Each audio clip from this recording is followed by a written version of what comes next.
I am going to go ahead and give my disclaimer, though. Okay. So for anyone specifically, well, I was going to say watching, but listening or watching, Yeah. I had a boo-boo in my home studio today. So long story short, I usually plug in a webcam and I plug in an external mic here so that my audio and video for the live feed here on YouTube is better.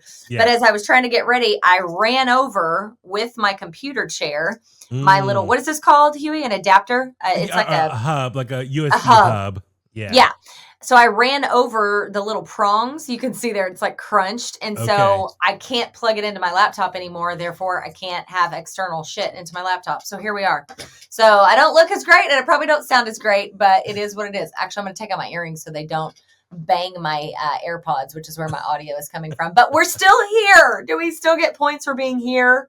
How's our audio sounding? Michaela. Michaela, what do you think? Michaela is a character on this show. Yeah, she's like our producer. She could be our producer. She is our producer. We're gonna upgrade you. Hate to tell you, there's no budget for this show, but Michaela, you'll be our producer. You can put it on your resume, babe. Yeah, exactly. Yeah, hey, so I've got to go buy another one of these. We know people. We worked with people who faked their stuff on the resume. Oh God, are you kidding? Yes. Yeah. Some people use their kids. Yeah, isn't it? Amazing how that works. Anyway, so we are back, and yesterday we didn't get to jump on live because we had a lot of stuff going on. This is hi Dan. Dan's with us. Dan? What's up, Dan Delay in the house? Dan, how's my mic audio? Does it sound okay? Your audio sounds great. Cool. Your mic is really, really good. 10 out of 10. Michaela, that's what Michaela rates us. 10 out of 10. So, okay, let's just jump into it because we've got a lot to go over, and I have to make sure I'm done by the time I got to get my Disney winner on the air. By the way, I wore my Disney. Oh, can you see it? My Disney shirt, which I think we just posted on social, a video of me wearing this. So people are going to be like, does she own another shirt? But it's my Haunted Mansion sweater. I wanted to wear it today because we're giving away Disneyland tickets. Nice. So Coachella has happened for 2 weekends in a row. There's been a lot going on, a lot to talk about. So we thought, all right, you know what? Let's cover some of these hot topics. Yes. Sorry, I just realized. So I stopped by 7-Eleven yesterday and I saw the Post Malone cookies there. And you didn't get me any. I'll get you. You did not. Something. God dang it. What is wrong with you? Well, I don't know. Do you want a whole pack or you want the little pack? No, the little pack is fine. I don't eat that much sweets. I'll go back and get it. Yeah, it's the one by my brother's work. But I'll check the 7-Eleven up here too. Well, if you don't listen to Bone Breakers, first of all, shame on you. But secondly, you would have missed out on the shame that I gave Huey because I wanted Post Malone Oreos. He found a pack, ate a whole row, apparently, and then didn't even bring any. Yes. Well, I saw that because Post Malone played Coachella. So I was looking at the lineup here. So that made me thought of the cookies I saw yesterday. Yes. Yeah. So the headlines. Okay. So you and I both agree. We like Post Malone. We think he's cool. My dad loves him. Yes, yeah, he is very, very cool. He's coming to Oracle Park in July with Jelly Roll. My mom and I will be there. We're rolling out. Cannot wait for that. My mom's a huge Jelly Roll fan. Wait, we're gonna roll out at that concert. Where are we gonna roll out? What do you mean? What? Oh. Sorry, I didn't get the drug reference. And also, coming from you, like you don't do drugs. Listen how freaking old I sound. You don't do the pot. You don't roll the weed. My God, Sorry. This is gonna be our social media post. Clip it. We need merch. We need merch that says clip it. Which, by the way, please follow us on social at Chasta and Huey. We got a lot of great clips up there. On Facebook, Twitter, Instagram, our YouTube shorts as well. And please give everything you like. It's free to do. It doesn't cost any money and it helps us out so much. Yes. Okay. All right. So let's get into some Coachella headlines, starting with weekend one. Everyone was ripping on Benson Boone. And I'm just going to say I'm over it. Yeah. I'm over people ripping on not only Benson Boone, but just ripping on people they don't like. Like, shut the fuck up and just don't pay attention to him. Scroll on. Don't listen. I think he is a great artist. Even if I didn't like him like vocally or whatever, I think he tries his ass off. He's out there making some shit happen. And I just hate people that bag on it. It makes me so irritated. Yeah, so I'm in a mood today, if you can't tell.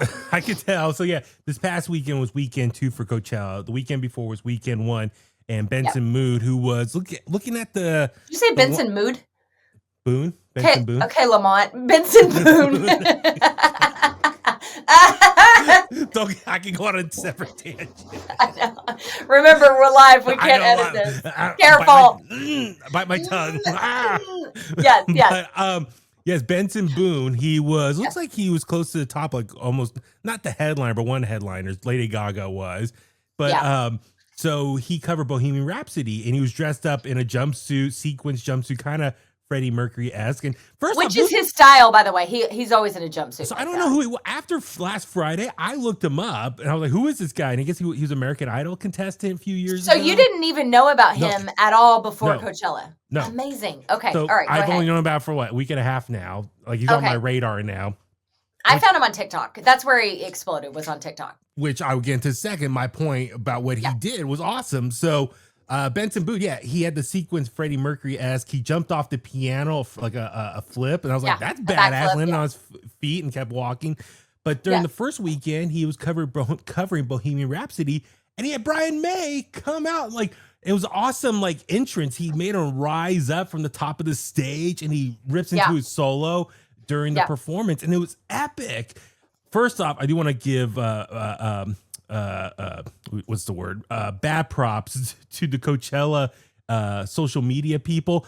They were posting a video of that sequence right there. They cut off the video right during Brian May's guitar solo. So people are commenting. They did? I didn't even see that. Guitar solo. Now, I get it. Maybe they hit the 60-second like time limit, for a good, reel you're supposed to post on social media. But it was like the time for, you see Benson Boone, introduce Brian May and the guitar solo. They cut it off during the solo. I was like, oh, you're cut it off during the best part. So a lot of people were just saying, bad social media people. How dare you? That's awful. I mean, Brian May is a fucking legend. So, like, seriously, that's insane. But then I guess a lot of people were commenting like, how dare this young guy's butchering an iconic song, and Freddie Mercury be rolling his grave right now. First off, he wouldn't. No, he wouldn't. You don't know Freddie Mercury. You don't know. I know Freddie Mercury, and I know he would not. No, he would love it. He would be eating it up. Are you kidding? He went for it. He is over the top. He always dresses in those jumpsuits. Yeah. He does have, I think he has a good voice. He has kind of a higher register. Mm-hmm. And let's just give the dude props for taking on such a horribly difficult song too. I mean, there's that. Like, if he got up there and totally botched it, okay, that would be different, but he didn't. Matt Sorm, did you see what Matt Sorm posted on Instagram? No. Our boy, Matt, and I can say that because we have interviewed him a few times, even interviewed him sitting in his closet with his dog. That was hilarious. So he said, and I'll read this entirely because I think there's some really cool stuff in it. Day one of Coachella for me, and most inspired by this young man, Benson Boone. Now, this is a legend in the rock world, okay? So take note. He absolutely crushed it. I was blown away by his performance. The sound in the house was absolutely perfect. Sometimes we don't give enough credit to the sound guy, but it made it even more powerful in the room. As a drummer, that is the foundation, but overall the band was A-level musicians laying it down. Okay. Killer band, quite possibly the best vocal live sound I've ever heard, with a singer that transcends his vocal abilities with insane range and completely blew my mind. A star was born. Okay. Come on. I mean, so there is something to be said for seeing a show live in the room. And when I say room, obviously it's Coachella, it's not a room, but you know what I mean? Like in the moment versus seeing something on social or on TV or whatever. I'm just tired of people gatekeeping of what music you can like and don't like, or who can work with who can collab with who can make a guest appearance with who. Fuck that. It's exhausting. It is exhausting, but here's my thing. Like Benson Boone playing Bohemian Rhapsody, which is what, over 45 years. I'm trying to think what year it came out. Was it late 70s? Remember, yeah. So over 45 years ago. There's a lot of people in that audience who probably don't even know what that song is. Like, let's be real. Like, there might be a lot of people under the age of 25 who, unfortunately, maybe don't listen to the radio, did not grow up around classic rock, or were exposed to classic rock. So they have no idea what that song is. But they listen to that and they'd be like, wow, that's a really cool song. And they're probably like, oh, who's this Brian May guy? Or maybe they watched it and they're like, who's this guy coming on stage? They were probably like, that guy looks like a rocket scientist. Oh, wait, he is. They're like, who is that? And then, maybe later that night when they get home or wherever, they check out the clip again. They're like, oh, Brian May. oh, he's in a band called Queen. I really like that song. Oh, I didn't know it was a cover. Let me go find the original, listen to the original. And maybe the rest of the weekend, they go down a deep dive listening to a bunch of Queen music. And then with that, they're like, okay, what other bands sound like Queen? And they start listening to other stuff. Who knows? Maybe the last week that you expose yourself to a whole new audience. So for Brian May, I'm sure he is super happy that his music is being heard and discovered by a new generation of young kids. And that helps our industry, the classic rock industry, rock radio, whatever you want to call it, rock music, rock industry, exposes that music to a whole new audience and hopefully get new fans. And I think what you just said, a lot of people take for granted. I think people, when it comes to bands that are so iconic, like Queen or Led Zeppelin or whatever, I think they just assume everyone knows who they are. But you and I, we work in this industry, and I can't tell you how many times we have met people that don't know, like, hey, what was that song you just played on the Bone? Meanwhile, it's Rock and Roll by Led Zeppelin. And you go, how in the world do you not know? But you can't assume that people are always exposed to everything. Yeah. And maybe they didn't have parents that really were into music and they like music and they're diving in on their own. Isn't it part of our job? And quite literally, you and I, our job, but isn't, as music lovers, okay, I'll just take it to that point. Isn't it part of our job that we do teach the younger generations, or even our own generation, people that weren't exposed to that, about this great music? Isn't that quite literally passing the torch, keeping that torch going for rock and for these bands? Like, what's bad about that? Yeah. God, it makes me so angry. You're right. But that's my thing. It's like, and there are times, maybe we're jaded because we hear a lot of these songs every week, multiple times a week, or, multiple times a month, whatever. Yep. But it's amazing how every once in a while I do get, like, we check the text lines or an email or whatever, and someone says, what was that song you played? And it's like, what? You didn't know that song? Like, we heard it 1,000 times, if not more. Yeah. But yeah, some people might be like, oh, that's new, or that's new to my ears. But that's what I'm getting at, is like Benson Boone, like Queen and the powers that behind Queen, whoever runs Queen, Brian May and the rest of his crew, are probably so thankful that Benson Boone introduced their song to a whole new audience, and hopefully that increase like their streams. Maybe people go buy the vinyl. Hell, maybe when Queen goes on tour, they'll get some new fans in attendance, people to buy tickets for them. Like, it's a win-win situation. Brian May doing that, I don't know what, 10-minute guest appearance on stage at Coachella, which is one of the more trendy festivals from here around the world. It's gonna do so much, business for them, but also just the continue the legacy of that band. And you're right. I'm sure Freddie Mercury, if he was alive, would love it that someone is paying tribute to his song and recognizing, acknowledging his music. And that's why I get so frustrated, is these people who are gatekeeping about, like I said, who, like, it feels like unless it's the original artist doing the song, no one else can touch that song ever again. Just let it be. And it's like, come on. That's how you pay it forward. Like, for me, like, if it wasn't for my older brother, I would not have been exposed to a lot of great music growing up. So I feel like Benson Boone is, like, for a lot of young kids, maybe that is their older brother, introducing them to a lot of great new music. And so with that being said, they probably gained so many new Queen followers that weekend. So I want to give kudos to Benson Boone for recognizing that. He could have just got maybe someone else on the festival, that one of his peers, someone around the same age or same format or genre that he performs, whatever. But no, instead he went outside the box and brought Brian May in, who is a legend. And so for us, it's exciting because that way it gets Queen in the news. So it gives us something fresh to talk about on the air. But also, when Queen comes around, I mean, like, I've seen Queen before with Adam Lambert, and that's different too. A lot of people hate on that because it's not Freddie Mercury. Everyone thought the band should have just died, unfortunately, when Freddie Mercury died. Well, it's like, no, the rest of the members are alive. They want to, and it's not fair to stop them. Yes, exactly. I've always thought that about bands like Stone Temple Pilots is a good example, like Scott Weiland. AC/DC. And I mean, even like Scott Weiland, he passed away from, I'm saying this as kindly as I can, questionable decisions in his life. Why should a band, the rest of the members, be penalized? Punished? Like, why would they be punished for that? That's not fair to them. And hell, the DeLeo brothers wrote most of that stuff anyway. So it's like, it just bothers me. I'm going to like dovetail off of this because it actually has to do with Freddie Mercury and Queen as well. This week, I posted a guy on Instagram, an artist called Spencer Sutherland. He was an artist that I found on a sponsored ad. And I was like, oh, he's on tour with the Struts. So I was like, okay. I clicked on him. I'm like, wow, he is really good. Clearly very heavily influenced by a Freddie Mercury, maybe a David Bowie. He kind of is on this path of trying to bring back glam rock. And I loved it. And so I posted, I can't tell you how many people in my DMs were like, oh, but this is bullshit. This quiz has already been done. Queen's already been done. Blah, blah. And I was just like, then don't like it. Then just, move on. Like, why do you just have to shit talk all these artists? It's just exhausting.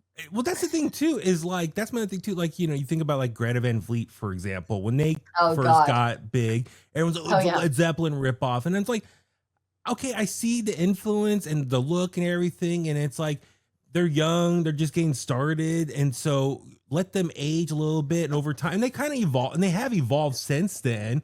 Yeah. And so that's great. But at the same time, that's the problem with, I think with music is, you see a band like Greta Van Fleet. It's like, if I'm a young person, you see a young band and you're like, oh, that sounds like a Led Zeppelin. It's like, okay, I like Greta Van Fleet. I'm gonna do a deep dive and figure out other bands that they sound like, and that's where you get exposed. Like for me, I fell in love with Green Day in the mid '90s, and I was like, okay, they're punk rock. What are some bands that they sound like or influenced by? And I started discovering those bands, and then over time, that's how I fell in love with just the punk rock genre in itself, if that makes sense. Right. Yeah, of course it does. Well, and anybody who like rips on Greta Van Fleet for sounding just like Led Zeppelin has clearly not done enough research to know that Led Zeppelin, sorry, I'm going to say the unpopular part out loud, ripped off blues artists in a lot of ways. So, I mean, they've had multiple lawsuits about it, so things are inspired by a lot of different things. And there's nothing wrong with that. Look, if you're going to be inspired by anyone, why not go to the top? Why not be from the best? Right. And it's like, that only makes sense to me. But that's like, for example, Greta Van Fleet, you and I, we went and saw them at the Masonic years ago. And it was such a wide range of people. There were older people who you could tell probably grew up loving Led Zeppelin. They're probably so excited that they can't go see Led Zeppelin now, but they can see a band similar in has style. That sound. Yes, and it's like great, and want to see that live concert experience. People our age who grew up, maybe their parents played Led Zeppelin for them. It's like, okay, cool. This could be my Led Zeppelin now, and even young kids too, like their children with them. So they cover like 3 different eras of people. So to me, that's just cool. And so with that being said, like a band like Benson, or an artist like Benson Boone here, who has Brian May, he did a huge service for Queen. And with that, getting so many new Queen exposure for them, it's just an amazing thing. And like, that's my thing. It's like, do people just expect a band to exist and perform and let the genre just die? That's what's also frustrating. It's like they want it to exist in a vacuum. It's like it can only be right here doing this specific thing that I know and I relate to. But that's my problem. It's like, do you want rock music to just die out then? Like you don't want it to evolve or people acknowledge their influences of the past and talk about it or work with the people in the past. They just rather have those bands do their thing and just let them die. And then that's how the genre will die out eventually. It's not fair. So I hate people who are just negative. Why do you want to be negative? Don't you want to see rock get exposure and keep rock alive? Rock is in a tough place right now. Let's be real. Pop music, hip hop are more mainstream and used on the mainstream. MTV, whatever is considered mainstream these days. Rock is in a tough spot. It's battling for people's attention, very much like radio.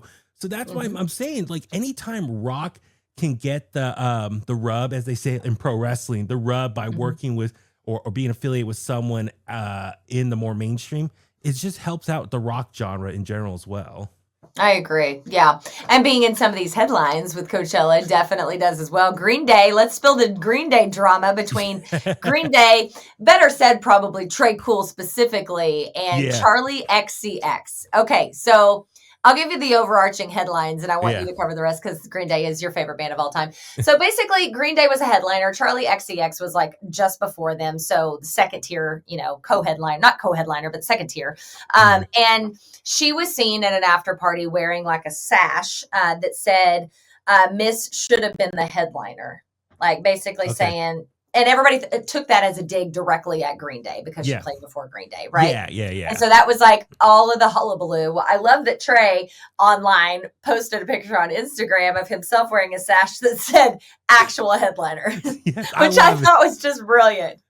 But then again, Charlie, she then retweeted Trey Cool's image and said obsessed. So it's almost like, okay, maybe it's a tongue-in-cheek thing. Yeah, it's not so much. I think at first it wasn't like, I should say, at first it seemed it was perceived that it wasn't. I don't think Charlie XCX, I don't know much about her at all, but it doesn't seem that she's like a vicious, vile person by any means. I mean, who knows? Somebody may have made that sash and put it on her. I don't know. Yeah. But I think now the whole thing is sort of tongue in cheek and little pokes. Playful. So I think originally people saw it and be like, oh, like how dare, like all the Green Day fans came out and supported Green Day.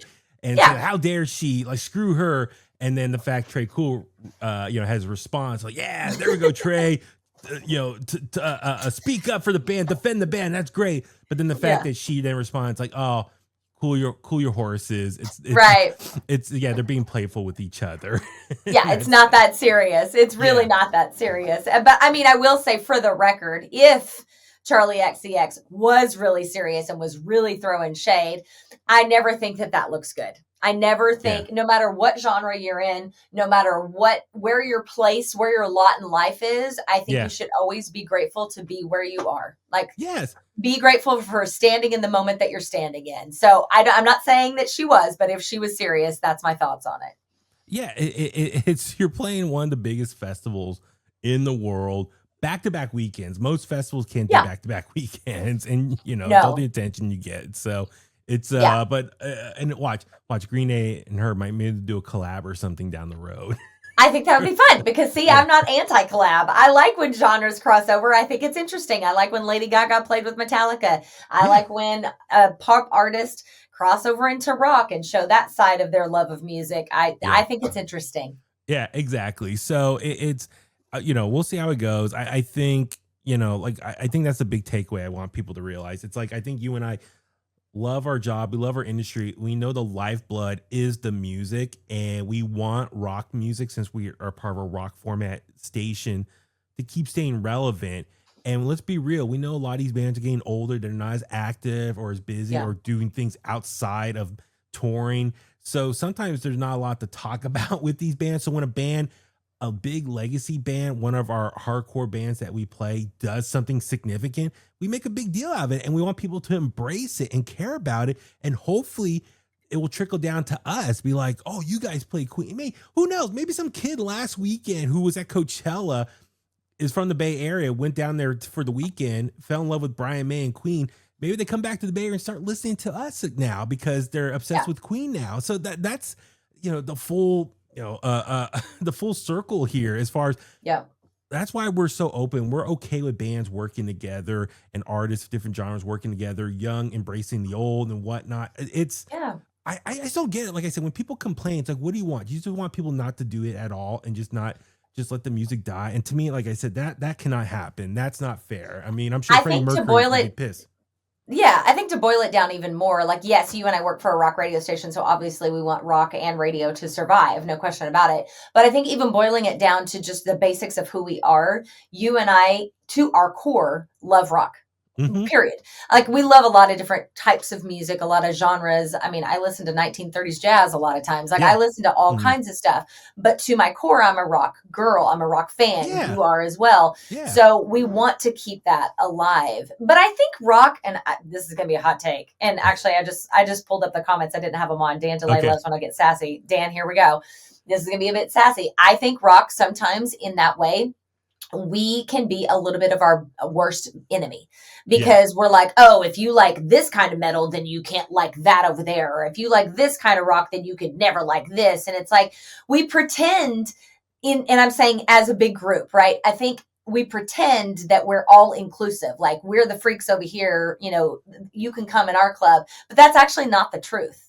I don't think it's the truth at all. I think it can be, especially in some of those communities, it can be very exclusive. Yeah, I remember right out of high school, I fell in love with like punk music around here. I was going to a lot of punk shows, but I felt like there was two different punk genres or scenes, punk scenes here in the Bay Area. There was like the crusty underground punk scene, hardcore punk bands, and then there was like more of the pop punk clean style. I love both. Like I said, I love Green Day, so my natural heart is with melodic pop punk stuff. But at the same time, I fell in love with the Ramones, Misfits, Black Flag, hardcore punk, like even like the old like Discharge and UK punk bands, and like a lot of dirty punk, as they would say. So with that, it's just so I would go to these underground shows, and it was like the dirtiest of the dirty, the tough, mohawks, tattoos, drinking, drugs, all this stuff. And then I would go to like a pop punk show, and it's just kids jumping up and down, having fun, wearing Dickies, looking like Blink-182 minis with all their Dickie clothes, skateboarder clothes. And I love both genres, but yes, I would be afraid to admit one to the other, or especially the hardcore scene. Like I would not wear like a Green Day shirt to a hardcore punk show. They'd be like, "Oh, who are those guys?" Because you know the judgment you would get. Exactly, and so. Yeah, I mean, and actually, I would go to the pop punk shows wearing so many of the hardcore punk stuff, and I would look like the tough guy there. Something like, oh yeah, you always look like the tough guy. Exactly. Baby Huey with his baby face is always the tough guy. But that's my thing. Is like, I mean, I was young, so I was not like fully confident, mature, all that stuff. Now I don't give a fuck. I'll go like to a metal. You see me? I'll go to a metal show wearing a Green Day shirt. I dare someone to give me shit. I'll be like, fuck you. They're one of the biggest bands in the world. You're just fucking jealous because you're a loser and you're not nowhere near successful as Billy Joe Armstrong. So fuck off. That's my band. I will defend them till the day I die. What's up, Billy Joe? I got your back. Clip it. Michaela said she's working on the merch already. I think in summation, because we do have a Huey help we need to get to. In summation, actually, Dan said it really well. Gatekeeping is lame. Music is universal. Yeah. Amen. I love it. Michaela, why can't we all just get along? Amen to that as well. We got Chris Relva on with us. Preach. Yes. Oh, yeah. There you go. I know that you guys may agree with us that are here commenting in real time, but I know, and I could name off some people. I won't. Because I don't want to start that much shit. I could name off some people right now that would think that we were lame for even suggesting that. I love Led Zeppelin and Aerosmith as my favorites, Janis Joplin, but I also appreciate Coldplay. All right? So come at me, bro. Come at me. Dude, okay. Shout out Rob Flynn. He did a 4-hour podcast with Chris Garza, the guitarist from Suicide Silence, on the Garza podcast. In that interview, he admitted he loves Coldplay. See? I'm not alone. Rob, I knew I loved you. Rob Flynn admitted how much he loves Coldplay, and like I think it was his firstborn had trouble sleeping. When they play Coldplay, he would stop crying. Like, oh, that's sweet. That's cute. That's how Ella Fitzgerald was and Billie Holiday were. And I do want to shout out Dan DeLay. He did bring up a good point. For me, obviously, I grew up on Queen, just on the radio, MTV, all that stuff. But yeah, also Wayne's World. But yeah, a lot of young kids today don't even get the Wayne's World Queen reference now. Bohemian Rhapsody. Oh yeah, no, they don't. Actually, people like 10 years younger than us don't even get that, which really bums me out. Yeah, so Benson Boone, like I thank him so much for introducing Queen to a whole new audience and exposing their music, and hopefully it just creates more Queen fans, more rock fans, and we see just so many great things after that. I mean, I'm curious. I wonder if Benson Boone will go on tour with Queen. That might be how cool would that be? That would be very fun. I would love that. Mm-hmm. All right, one more thing. Yes, Michaela, we are going to get to the Dave Grohl thing. We'll do one more Coachella thing before we get into our Huey help. So yes, Dave Grohl did pop on this weekend, weekend 2 at Coachella. They did a symphony. I think it was the LA Philharmonic that was there. I'm not really sure. I don't want to be quoted on that. Yeah, Coldplay does have some dope songs, Dan. They really do. If you want to get me in the feels and get the tears coming, woo, they'll get me there quick. Mm-hmm. But Dave Grohl came up and played with the orchestra, with the symphony. From my vantage point, all I saw online in social media was negative comments. That's all I saw. Were people hating on, brutal, talking about his personal life, obviously. Oh, okay. But I didn't see anything kind. Watching it, I was like, okay, cool. I was stoked, but man, people, at least what I saw, it was not pretty. Michaela, what did you see? Did you see positivity? Let's see. Okay. I just saw one clip of Everlong. It was a real quick clip, Everlong with the horns playing. So it it was different. I'm not going to hate on it. It was just different. Yeah. And I think some people said, oh, is Foo Fighters going to go ska now or something? Oh, yeah. So, yeah, because again, we can't be different in our musical taste. Yeah, we can't, can't step outside the box. I'm not going to be a hypocrite and hate on it. So I will do a deep dive. But you could also say it wasn't for you. Like, it's okay to say, not for me, and move on. I thought it was interesting. It wasn't just Dave, by the way. They had, I forgot the actress from Wicked. Crap. I should know her. I didn't see Wicked, but, Ariana Grande? No. The other one, who played Elphaba, I think is her name. I've never seen Wicked. I don't know anything about Wicked, so don't come at me for that Cynthia one. But anyway, Erivio? Cynthia Erivo, I believe it is. Yeah. I think so. People are so annoyed that Cynthia. Yeah. They had her come out and she did Purple Rain. Nice. Okay. Holy Lord.